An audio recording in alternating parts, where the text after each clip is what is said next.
जय जगन्नाथ दर्शक बंधु मु सस्मिता पंडा मो चैनल द हार्ट टेकर को आपण मानक हृदय सहित स्वागत जनाऊँगी।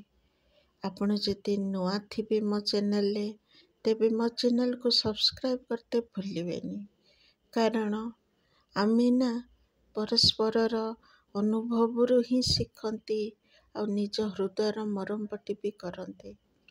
एभली निजर जीवनर अनुभव को नहीं निज अंग लिभा कथा को नहीं मु प्रत्येक थर आपण आगे नुआ चरित्र को उपस्थापना करिया पई निज कंठ माध्यम निज अनुभव माध्यम निज भावना माध्यम आपण आगे गोटे चरित्र निर्माण करे जहाँकि आपणकर किछि काम आसीबो। तेणु आज ही एक नुआ कहानी नुआ अनुभव दास मौसी बोर श्राद्ध खिया परे सी मिठा किछि बांटिवा पई आम घर को आसीथिले। कारण बोर बाप घर मिठा आसीची। तापरे से मिठा देला परे मते कहिले काली आमर एठी भोजी हब आ तुम बापू को निमंत्रण। बहुत सुंदर व्यवहार। एठी मो प्रथम थर भद्रक को आसला परे एभली पंक्ति भोजन रे भाग नेमी सेटा भाबिकी बहुत खुशी लागिला। जहा हो तापर दिन भल अरेंजमेंट करथिले। आमे माँ पुओ गलु खाइलु भेज नॉन वेज बहुत प्रकार आइटम करथिले। तापरे घर को फेरिलु। घरे बसिकी आमे माँ पुओ कथबार्ता हेलु। बाबा आम ओडिया घरे नियम अछि जे श्राद्ध खिया मिठा खाई सारा परे से बोऊ पाई किछि खाइबा आम घर जिबा दरकार। पुओ भी से कहला। सेठू मो पुअर बाबा को फोन कली काली टिके कौन नॉनवेज नहीं के आसीबो आ मो मिठा पिठा एपटरे अरेंजमेंट कर देथिबी आमे ताको दबा। आमे खाई के आसिलु सी माउसी आसी घरे आमको देई गले आमे दबा। सेठू मो कहले ओके सी कहले ओके हो तमे सकाळु जाई नहीं आसीबो मु नहीं पहुँचीबी आम गला 11टा हम आउे रांधिकी दे आसो गाधुआल पूर्व देले से खाइबे बोले ओके। तापरे सकाळे सब काम सारिकी तरतरी मु जानी पाइली जे कि से बोऊ को दहीबर आलुदम भल लगे। आमर जे पंचकरे बढ़िया दुकानटे अच्छी ठेला दुकान से बढ़िया दहीबर आलुदम बनाए आ तांकर भी सेठू आणती। सेठू मो तरतरिया बहुत भिड़ हुए सेठी तेणु तरतरिया बाहरिकी जाइकी मो सेठी देखिला बेलू जेते बेणुस गले भी सेठी मिनिमम 15 जन ठिया होइथिबे।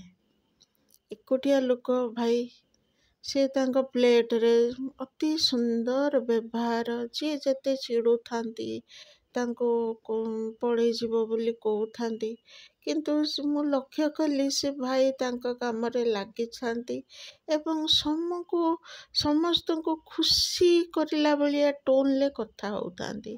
आज्ञा छड़ा तू कहू न थांती आज्ञा अन्य जने कहता जे आपण लेट करछंती आज्ञा टिके रुहंतो हम करछे दउछे या हस हस भी ता मोर टिके माने लिभिबार प्रश्न उठु न थाए। सेई भली मोर के हस एवं हाथ चली थाए आखिरे भी सुंदर चाहाणी माने 60 खंडर बयस हब इते वेल व्यवहार माने मो हेतिले भी एते लोकों को हैंडल कला भितरे मो निश्चय नर्वस ही पड़थांती नने चिड़ी जाई थांती आ मो भी कही देई थाने हो आपण माने जानतो मो तो करूची आ कोन करबी किंतु से भली नुहे। से लोकंकर व्यवहार को एडे सुंदर भावरे नम्र विनम्र व्यवहार रे हैंडल करूची देखिकी पूरा प्लीज खुशी ଆଉ ସମସ୍ତଙ୍କୁ ମାନେ ଜଣେ କହିଲେ ଯେ କି ଭାଇ ଆଉ ଦହି ପାଣି ଟିକେ ଦେଲେନି। ଆଜ୍ଞା ସରିଯାଇଛି, ଆଉ ଆପଣଙ୍କର କରଜ ରହିଲା ସେ ଦହି ପାଣି, ଆପଣ ଯେତେବେଳେ ଏଇଠି ବାଟେ ଯିବେ ମୋ କତିରୁ ନେଇଯିବେ, ଆଜି ଟିକେ ସରିଯାଇଛି କ୍ଷମା କରିବେ। ଏଭଳି ବ୍ୟବହାର। ସେଇଥିପାଇଁ ଦର୍ଶକ ବନ୍ଧୁ ମୁଁ ମାନେ ବଢ଼ିଆ କଥା ଶିଖିଲି।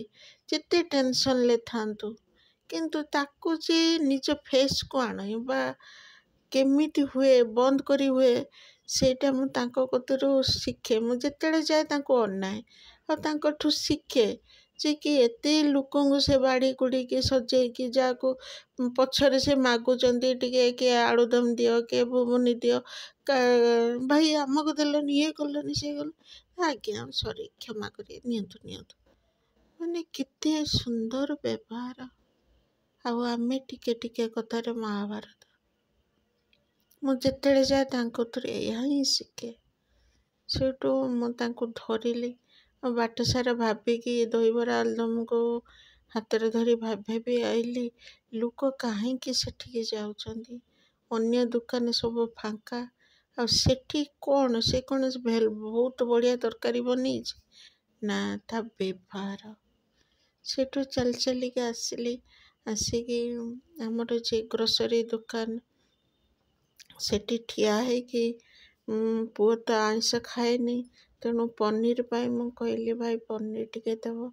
ଏଇ ସମୟରେ ଗୋଟେ ସ୍ତ୍ରୀ ଲୋକ ମୋ ପାଖରେ ଠିଆ ହେଇଥିଲେ। ସେଇଠୁ ସେ କହିଲେ ଆପଣ କ୍ରିଷ୍ଣାର ମାମା? ମୁଁ କହିଲି ହଁ ଆଜ୍ଞା। ସେଇଠୁ କହିଲେ ମୁଁ ଆପଣଙ୍କ ପୁଅକୁ ସ୍କୁଲ ଗଲାବେଳେ ମୁଁ ଦେଖେ। ମୁଁ କହିଲି ହଁ ନା? ସେଇଠୁ କହିଲେ ହଁ, ମୁଁ ଝାଡ଼ୁ ମାରିଥାଏ ତ 2 ତାଲା ଉପରେ ଠିଆ ହେଇକି, ଆଉ ଆପଣ ପୁଅକୁ ଦେଖେ ଯେ ସିଏ ମୋରି ଗେଟ୍ ପାଖ ହେଇଗଲେ ସେ ଉପରକୁ ଅନେଇବ, ଅନେଇକି ହାତ ହଲେଇବ ଆଉ ଫ୍ଲାଇଂ କିସ୍ ଦବ। ଆଉ ମୋ ପୁଅ ଭାବେ ଯେ କି ମା ସେ କାହାକୁ ଫ୍ଲାଇଂ କିସ୍ ମାରିକି ଯାଉଛି ସ୍କୁଲ। ଆଉ ଦିନେ ମୁଁ ଯାଇକି ସାଇଡ଼ରୁ ଅନେଇଲା ବେଳକୁ ଆପଣ ଝରକା ବାଟେ ଠିଆ ହେଇଛନ୍ତି। ମାନେ ଆପଣଙ୍କ ପୁଅକୁ ମୁଁ ସବୁଦିନ ଏଇଠି ବର୍ଷେ ହେଲା ଲକ୍ଷ୍ୟ କରୁଛି ଆପଣ ରହିଲା ଦିନରୁ, କିନ୍ତୁ ସିଏ ନା ସବୁବେଳେ ଯେତେବେଳେ ମୋଡ଼ଣି ହେଇଯିବ ଆପଣ ଝରକା ପାଖରେ ଠିଆ ହେଇଥିବେ, ସେ ଗୋଟେ ଦିନ ବି ଭୁଲେନି, ହାତ ହଲାଏ ଆଉ ଫ୍ଲାଇଂ କିସ୍ ମାରିକି ଯାଏ। ମାନେ ଭାବନ୍ତୁ କେତେ ସୁନ୍ଦର ସଂସ୍କାର ଦେଇଛନ୍ତି, ଆଉ ତାର ଆପଣଙ୍କ ପ୍ରତି କେତେ ଭଲ ପାଇବା ହେଲା। ଆଉ ଆମ ଛୁଆମାନଙ୍କୁ ଦେଖୁନାହାନ୍ତି, କିଛି ନା ମା ମଲାକି ଗଲା କି ପଚାରୁନାହାନ୍ତି। ସେଇଠୁ କିଛି କହିପାରିଲିନି ଦର୍ଶକ ବନ୍ଧୁ। ଆଜି ସକାଳେ ପୁଅକୁ ରାଗିକି କହିଲି ସେ କ'ଣ କରୁଥିଲା ନା ନିଜ ଡୋରଟାକୁ ଧପାର ମାନେ କେଚ୍ ଖେଳୁଥିଲା, ଆଉ ବହି ଖାତାରେ ଧପା ମାରୁଥିଲା, ବହି ଖାତାକୁ ମାନେ ଛାଟିଲା ଭଳିଆ ରଖୁଥିଲା। ମୁଁ ସେଇଠୁ କହିଲି ଦେଖ ବାବା, ଆଉ ଇଏ ସରସ୍ୱତୀ ମା, ତାଙ୍କୁ ସମ୍ମାନ ଦେ, ଏଇଥିରେ ତ ପେଟ ପୋଷିବୁ। ଆଉ ଆମ ଛୁଆବେଳେ ମୁଁ ଯେତେବେଳେ ମୋ ବାବା ଥିଲେ ନା, ମୁଁ କ'ଣ କରେନି, ଆମର ଯେତେବେଳେ ଚାଉଳ ପଛଡ଼ା ଯାଏ, ମୋତେ ତ କୁଲାରେ ପାଛୁଡ଼ି ଆସେନି। ମୁଁ ସେଇଠୁ କ'ଣ କରେ ନା, ସେ କୁଣ୍ଡା ଚାଉଳକୁ ହାତରେ ଏମିତି ଧପା ଖେଳିଲା ଭଳିଆ କରେ, ମାନେ ମୋ ହାତଟାକୁ କୁଲା ଭାବେ। କିନ୍ତୁ ମୋ ବାବା ଦୂରରୁ ମୋତେ ଲକ୍ଷ୍ୟ କରିଥାନ୍ତି ଆଉ ମୋତେ କହନ୍ତି ଯେ କି ମା ଅନ୍ନକୁ ସମ୍ମାନ ଦେ, ସେ ଲକ୍ଷ୍ମୀ ମା, ଆଉ ତାଙ୍କୁ ସମ୍ମାନ ଦେ। ସ୍ତ୍ରୀ ଲୋକମାନେ ଟିକେ ଟିକେ କଥାରେ ରାଗିଯାଆନ୍ତି, ପୁରୁଷ ଲୋକ ସହିବା ଶକ୍ତି ଅଧିକା। ଇଏ ଧପା ଖେଳନ୍ତିନି ଖାଇବା ଜିନିଷରେ। ବହି ଖାତାକୁ ମୁଣ୍ଡରେ ମାରିକି ରଖିବୁ, ଏ ଅନ୍ନ ଲକ୍ଷ୍ମୀ ମା, ତା ଦେହରେ ଧପା ଖେଳିବୁନୁ, ତାଙ୍କୁ ଜୁହାର ହେଇକି ତାଙ୍କୁ ଗୋଡ଼ ତଳେ ପଡ଼ିକି ରଖିବୁ ମା। ଇଏ ମଣିଷ ନା ଯେତେ ରୋଜଗାର କଲେ, ଲକ୍ଷ୍ମୀ ପୁରାଣରେ ଲେଖା ହେଇନି, ଲକ୍ଷ୍ୟ ରୋଜିଲେ ପେଟ ନ ପୁରିବ। ତେଣୁ ମା ଯଦି ରାଗିବ ନା ମା, ତୋତେ ଦାନା କନା ମିଳିବନି। ବାବାରେ ମୋ ବାବା କହିଥିଲେ ସେଇଥିପାଇଁ ମୁଁ ଗୋଟେ ଭାତ ପଡ଼ିଲେ ଥାଳିକୁ ଉଠେଇକି ରଖିଦିଏ। ଆଉ ଇଏ ସରସ୍ୱତୀ ମା, ତାଙ୍କୁ ଜୁଆର ହବ। ବହି ଖାତା କେହି ଧପା କାହିଁ ଖେଳୁଛୁ ବାବା, ପଢ଼ିବା ଆଗରୁ ଜୁଆର ହବୁ, ପଢ଼ି ସାରିଲେ ବି ଜୁଆର ହବୁ। ସେଇଠୁ ମୋ ପୁଅ କହିଲା ଯେ କି ମାମା କେତେ କଥା ତମ ବାପା ଶିଖେଇଛନ୍ତି, ଆଉ କେତେ କଥା ମୋତେ ଶିଖେଇଛ। ମାନେ ଶିଖେଇବା ଲେସନ୍ ଦବାଟା କୋଉ ଦିନ ସରିବ? ଖାଲି ସବୁ କଥାର ଗୋଟେ ଷ୍ଟୋରି ଅଛି ନା। ଚିଡ଼ିକି ଗଲା ମୋ ପୁଅ। କିନ୍ତୁ ଗଲା ପରେ ମୁଁ ସେଇ ଛାତ ପରେ ତାକୁ ଅନେଇଛି, ସେଇଭଳି ହାତ ହଲେଇକି ଆଉ ଫ୍ଲାଇଂ କିସ୍ ମାରିକି ଗଲା। ଆଉ ତା ବ୍ୟବହାରକୁ ଆଜି ପ୍ରଶଂସାରେ ମୁଁ ଯେତେବେଳେ ଶୁଣୁଛି ନା, ମୋ ଛାତି ଫୁଲି ଉଠୁଛି। କିନ୍ତୁ ମୁଁ ସେତେବେଳେ ମୋ ପୁଅର ରିପ୍ଲାଏ ଶୁଣିକି ବହୁତ ରାଗିଥିଲି। ଭଗବାନ ଏମିତି ପୁଅଟେ କାହିଁକି ଦେଇଛି? ଯେତେବେଳେ ଭଲ କଥା କହୁଛି ସବୁବେଳେ ମୁହଁ ଝାଡ଼ି ହେଉଛି। ଏହା କହିକି ବାଟ ସାରା ମନ ଦୁଃଖ କରିକି ଆସିଲି। ଦେଖନ୍ତୁ ଦର୍ଶକ ବନ୍ଧୁ, ପ୍ରତ୍ୟେକ ମା ଚାହେଁ ଯେ ମୋ ପୁଅ 100% ହଉ। ଆଜି ଝିଅରୁ ଜୀବନ ଆରମ୍ଭ ହେଇଥିଲା, ଆଜି ଆଣ୍ଟି ବୋଲି ସେଇ ଷ୍ଟେଜକୁ ଆସିଗଲେଣି। ଆଜି ଲୋକ ମୋତେ ଆଣ୍ଟି କହୁଛନ୍ତି। କିଏ ଯେତେବେଳେ ଆଣ୍ଟି ବୋଲି ସମ୍ବୋଧନ କରୁଛନ୍ତି, ମୋର ଇଚ୍ଛା ହୁଏ ମୁଁ ତ ଝିଅ ଥିଲି, ମୋତେ ଆଣ୍ଟି କହୁଛନ୍ତି। ମୋ ରାଗ ହୁଏ, ତା ତଣ୍ଟି ଚିପି ଦିଅନ୍ତି। ମୁଁ ତ ସେଇ ଛୋଟ ପିଲାଟେ। କିନ୍ତୁ ଏତେ ଲମ୍ବା ରାସ୍ତା କ୍ରସ୍ କରିକି ଆସିସାରିଲେଣି। ବହୁତ ଅନୁଭବ, କଟୁ ଅନୁଭବ। କିନ୍ତୁ ମୋ ପୁଅ ପରଫେକ୍ଟ ହଉ, ସେଇଥିପାଇଁ ବେଳେବେଳେ ମୁଁ ବହୁତ କଠୋର ବୋଧେ ହେଇଯାଉଛି। ଏହା ଭାବି ସିଡ଼ି ଚଢ଼ିକି ଆସିଲା ବେଳେ ଫାଷ୍ଟ ଫ୍ଲୋରରେ ମୁଁ ଦେଖିଲି କବାଟଟା ଟିକେ ଖୋଲା ଅଛି। ମୁଁ ବୁଲିକି ଅନେଇଲା ବେଳକୁ ସେ ଛୁଆଟି ମୋବାଇଲରେ ଗେମ୍ ଖେଳୁଛି, ସ୍କୁଲ ଡ୍ରେସ୍ ପିନ୍ଧିକି। ତା ମା ତାର ମଉଜା ପିନ୍ଧଉଛି ନା, କୃଷ୍ଣ ସାଙ୍ଗ ହବ ସିଏ, କିନ୍ତୁ ତା ମା ତାକୁ ମଉଜା ପିନ୍ଧଉଛି, ଆଉ ତାକୁ ଜୁତା ପିନ୍ଧଉଛି, ଚାମଚରେ ଛତୁଆ ଗୋଳେଇକି ତାକୁ ଖୁଆଉଛି, କିନ୍ତୁ ସେ ପୁଅ ମୋବାଇଲ ଖେଳୁଛି। ମୁଁ ସେଇଠୁ ଉପରକୁ ଗଲି। ମୁଁ କହିଲି ଦେଖ, ମୁଁ ଭାବୁଛି ମୋ ପୁଅ ସେଲ୍ଫ ଇଣ୍ଡିପେଣ୍ଡେଣ୍ଟ ହଉ, ମୋ ପୁଅ ସବୁ କିଛି କରୁ। କାହିଁକିନା ମୁଁ ଯଦି ନ ରହିବି, ସିଏ ଅପଙ୍ଗ ନ ହେଇଯାଉ। କିନ୍ତୁ ମୋ ସ୍ନେହକୁ ଲୁଚେଇକି ଯେଉଁ କଠୋର ବ୍ୟବହାର ଟିକେ ମୁଁ ତାକୁ ଦେଉଛି ନା, ହୁଏତ ଭୁଲ କରୁଛି। କିନ୍ତୁ ଏତେ କଠୋର ହବାଟା ଠିକ୍ ନୁହେଁ। ଲୋକ ବି ଛୁଆଙ୍କୁ କେମିତି କ'ଣ ନ ଶିଖଉଛନ୍ତି।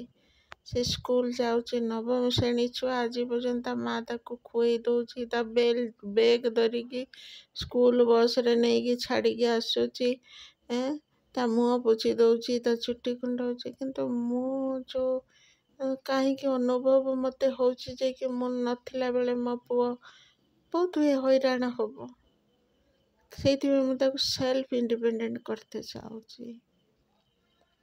କିନ୍ତୁ ଏଭଳି ଦୃଶ୍ୟ ମୋ ମନକୁ ମାତୃତ୍ୱକୁ ହଲେଇଲା। ହୁଏତ ମୁଁ ତାକୁ ପ୍ୟାର କମ୍ କରିଦେଉଛି। ପ୍ୟାର ବି ମୋ ଭିତରେ ଯେଉଁ ଲୁଚେଇଛି, ସେ ପ୍ୟାରର ଲାଭ ଉଠୁ। ସେ ସବୁବେଳେ ଭାବୁଛି ମାଙ୍କର ହୃଦୟ ବହୁତ କଠୋର।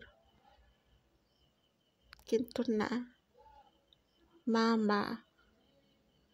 ମା ମୁଁ ଯେହେତୁ ତାକୁ ଏକୁଟିଆ ପାଳୁଛି, କେତେବେଳେ ତା ବାପା ହେଉଛି, କେତେବେଳେ ତା ମା ହେଉଛି, କେତେବେଳେ ଲୁହା ଦେଖିକି ପାଣି ଦେଉଛି, କେତେବେଳେ ତା ଯତ୍ନ ନେଉଛି। କିନ୍ତୁ ମାର ସ୍ନେହ ଦୁର୍ବଳ ନୁହଁ। ମୋ ଭଲ ପାଇବା ତାକୁ ଦୁର୍ବଳ ନ କରିଦେଉ, ତାକୁ ସବଳ ସଶକ୍ତ କରି ଗଢ଼ୁ। ନା କ'ଣ ଦର୍ଶକ ବନ୍ଧୁ? 100 ନାତ ଖାଇ ଯିଏ ଉ ନ କରେ, ସେ ତ ମା। ନା କ'ଣ?